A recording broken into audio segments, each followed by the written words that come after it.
Hey y'all, it's Michael, and these are my favorite books that I read in 2016. These are numbers 8 through number 1. Let's get started.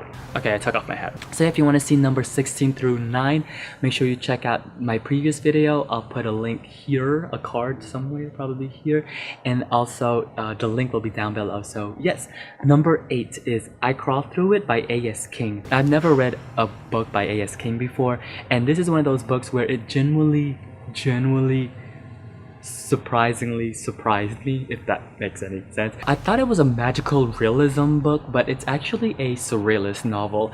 It's about 4 friends who are experiencing different things throughout their lives, and the main thing holding the story anyways is that there are these random bomb threats being made to the school. It has this streamlined plot line going through it, interweaved between these weird, surreal WTF moments, because some parts are really bizarre. It made me question a lot of things, but I really enjoyed that. It was really good. Like it was magical, and I really enjoyed it. It's a book that's not talked a lot here on BookTube, but I would really recommend it. I thoroughly enjoyed it. Number 7 is Bone Gap by Laura Ruby, narrated by Dan Bittner. This, bar none, is my favorite YA that I read this year. This was recommended to me by one of the people that I go to the book club with. She said, "Michael, you'll really love it." She was right. It was so beautiful. This is about a town called Bone Gap. It mainly starts with Rosa, who goes missing Yeah, basically she goes missing. But then we follow Finn and Sean, these 2 brothers who live in the town, and the book takes place between these 3 perspectives, but the themes and the way it weaves the magic of it is really great. I'm gonna give another shout out to another book, but I think it's great in how like Mama Day by Gloria Naylor weaves magic into this world seamlessly. It doesn't feel like it's something that's just like tacked on. The way that this book deals with magic, it feels like it's part of this world. It's part of what makes this town. I also really enjoy this theme of seeing versus looking. Oh god, here I go. The things that we see every single day, we're just seeing it. We're not actually looking, analyzing, seeing something more than just what's in our face. And the way that it even the plot is even, that's actually important to the plot of this novel. It's written beautifully, the way that it weaves this integral nugget into it, because it's part of the story. It's not like tacked on at all. Number 6 is Daughter by Asha Bendelli. This book was recommended to me by Didi from Brown Girl Reading. Thank you so much for recommending this novel to me. I actually never knew that you could recommend novels like on Goodreads to your friends like that, so I was surprised when I got the notification. I was like, oh, I guess I'll check it out. Found this digital copy and I was like, I started it. I've never read anything by Bendelli before, and this book blew my mind. Hashtag Black Lives Matter, because this book is, while it was written so like a few years ago, it still talks about topics that are in the news right now. So this book starts off with Aya. I thought she was the main character, but it's actually surprisingly not her. Aya, who basically gets shot by white cops. Then we follow her as she is in the hospital, and then we follow actually Miriam, who is her mom, hence daughter. But this book is actually mainly grounded on this mother and daughter relationship. It's about how Miriam connected with her mom in growing up and in her past, and how her relationship with her mom really shapes her relationship with Aya, because she feels, this is a character like Miriam, that she feels like she cannot connect to her daughter, and she's literally in the hospital right at that moment thinking, what happened that I can't connect with my daughter on this level? And so the story winds back, and we see the relationship of Miriam and her parents and Aya's father. It is incredible how Bendelli is able to weave this, but also this book is written beautifully. So within the last 4 books, I'm going to say that a lot like last year, but this book, it is beautifully written. Apparently, Asha Bendelli is also a poet, and you can see that because when she writes, she's able to weave poetic, like not even just words, but like whole stanzas, like poetic stanzas into her prose, and it is done seamlessly beautiful. It is great, and no spoilers here, but the ending to this, it is so heartbreaking, and it's beautifully realistic. I would recommend this. I love this novel, and thank you, Didi, so much for recommending it. I want to read her other novels. I'm hoping to get to in 2017, but it's so good. All right, number 5. I have it right here. Oh, I just woke up. He's sleeping underneath me. Is Saga by Brian K. Vaughan and Fiona Staples. This is book 1, so it includes, I believe, volumes 1 through 3. In 2016, I was finally able to jump on the Saga bandwagon, and it was so worth it. This is as good as everybody says it is. First off, it is drawn beautifully. Oh wait, I'm gonna have to pick out a shot because I don't want to show boobs and blood and feces and all bodily fluids everywhere. But it is as good as everyone says it is. I truly believe that this is one of those books that BookTube hypes up and lives up to that hype. It is fantastic. I'm hoping to get book 2 soon, but I have the other volumes too, but I love this bind-up. It is beautiful. I feel like I don't have to talk about it that much because you're on BookTube, you watch these books, you watch these videos, you know what this is about. So yes, there's that.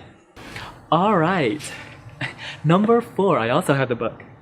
It is A Brief History of 7 Killings by Marlon James. Once again, thank you, Didi, for giving this to me. I actually won this in one of her giveaways, so thank you so much. Wow, talk about an incredibly written novel. This blew my mind. First off, it's not brief, it is incredibly long. This basically is a fictionalized account of the attempted assassination of Bob Marley. We follow different people like journalists, bodyguards, gangsters, people not in Jamaica. There's even a part where there's a ghost. Like, this is a masterpiece in my opinion, and it is such great artistry that James is able to weave all of these different perspectives essentially and make it cohesive. You could see the threads, like you could, as you're reading this, it's like it's almost like a spider web, almost like there's different plot points everywhere, and as you read and you start to know these characters, you start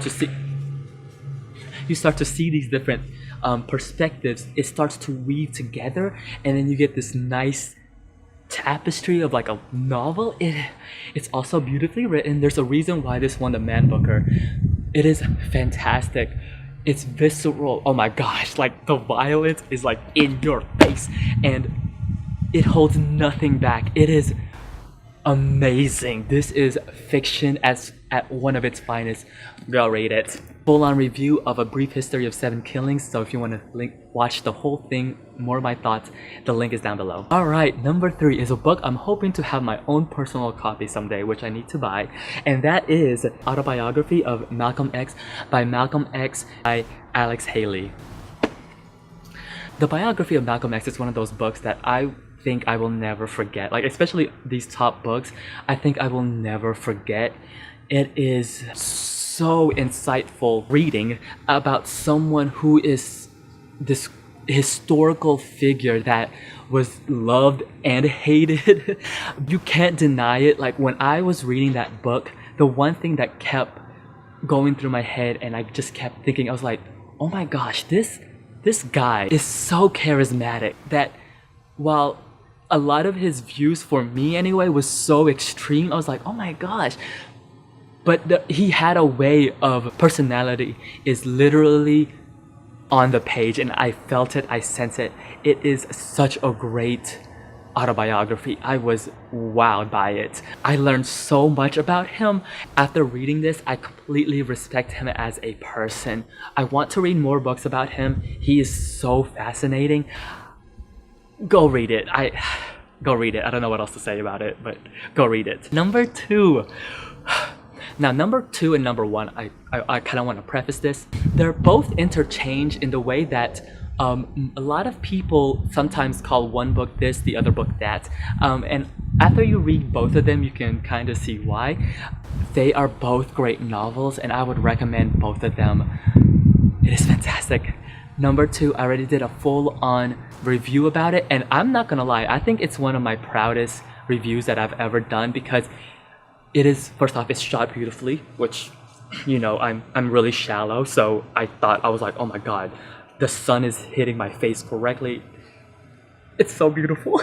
But the content of what I say about the book, I think it's one of those times when that's exactly how I felt about the novel. I hope it did justice to the novel, even just a little bit, because this book is fantastic, and that's The Street by Ann Petry.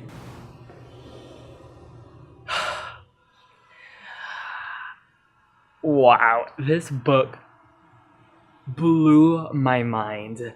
This is, bar none, out of all the books that I read on the Lemonade syllabus, if I would have to like rank it, number 2 would probably be like number 2 would probably be Americana by Chidamanda Ngozi Adichie, but number 1, definitely right off the bat, this is my favorite fiction novel that I read from the Lemonade syllabus. It is incredible.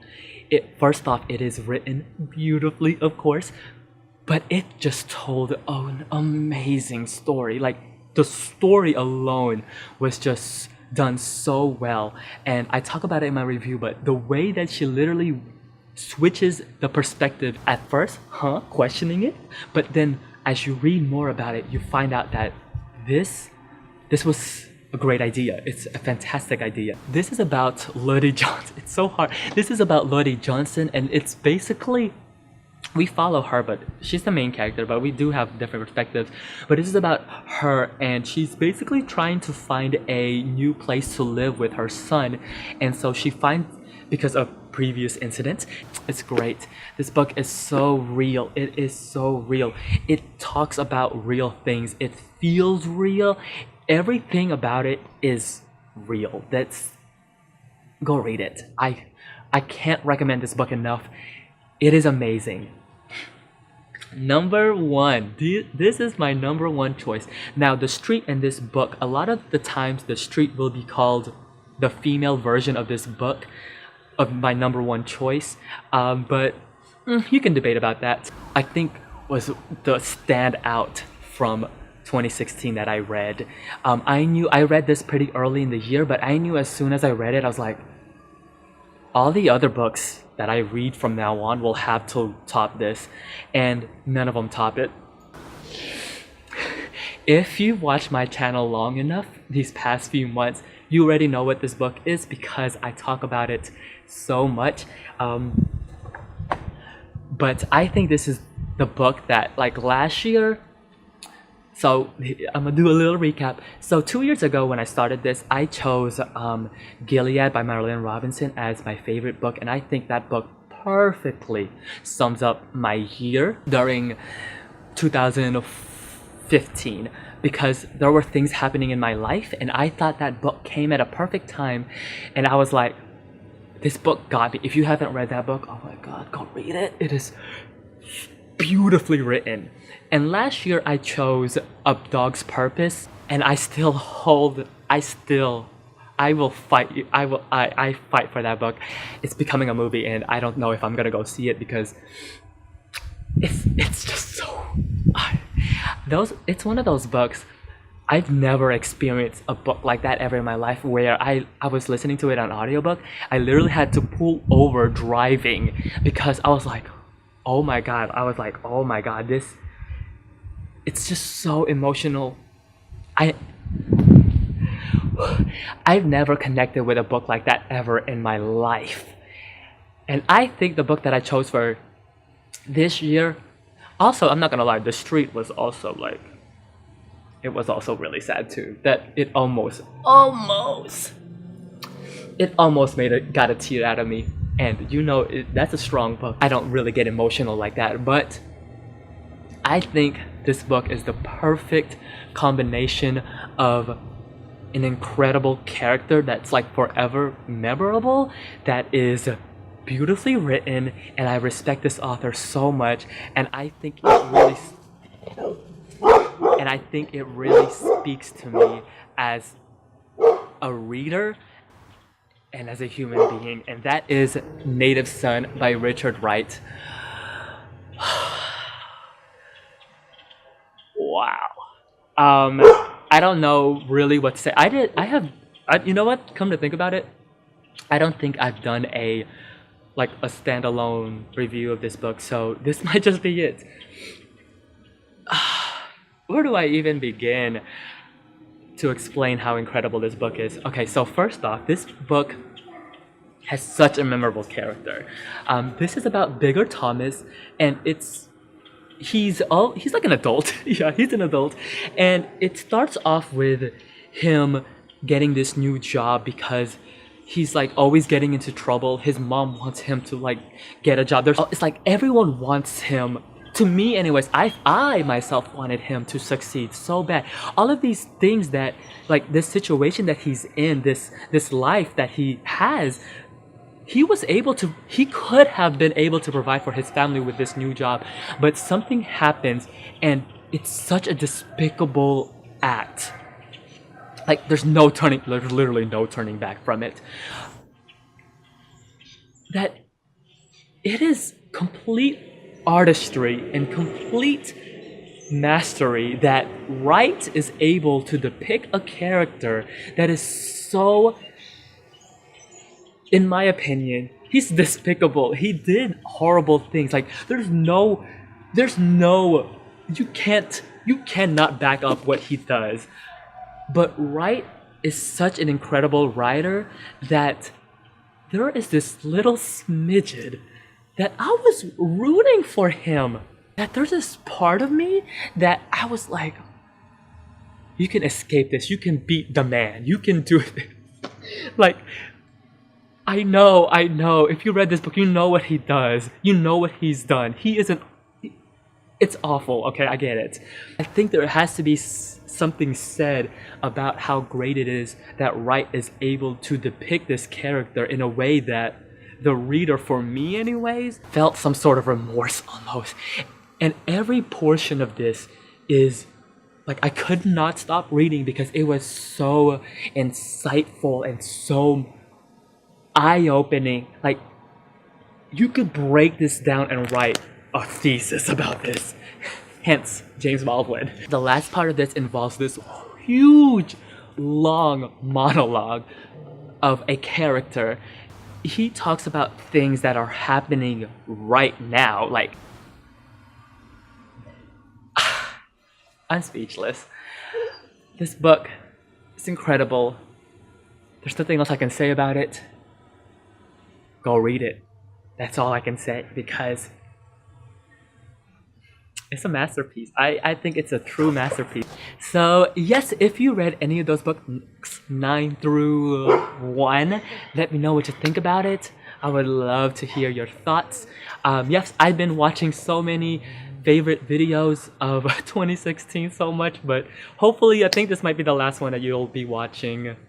Hopefully. But I just want to say, overall, my reading this year for 2016 is incredible. I think I was looking back, and while I did read a lot of duds, that's because I think I'm always like curious about like my reading lane, but I always enjoy, you know, branching out to see if I like something. I just don't know. I'm forever searching for things I might like, because I'm always curious. But yeah, my reading this year is great. I loved it. I think looking back, it was really hard to narrow it down. And once again, I'm so grateful for the Lemonade syllabus. because I knew when I read The Street, I was like, wow, this is one of those books. So yes, until then, I'll see you guys till later. Bye. Say bye, Bullet. Oh, we went to the vet today.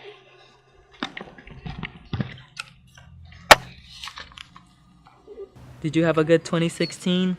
How was your reading, huh?